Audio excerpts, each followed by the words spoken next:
మన గవర్నర్ గారు నజీర్ గారు వచ్చేసి కొంచెం మాట్లాడేందుకు నేను కూడా విన్నాను ఉదయం.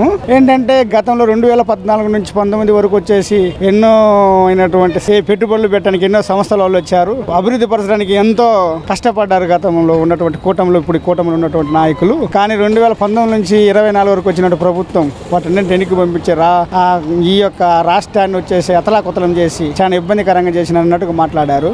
కానీ వాస్తవంగా ఏంటంటే 2019-24 వచ్చేసరికి ప్రజల వద్దకు పాలన వచ్చారు చాలా వరకు.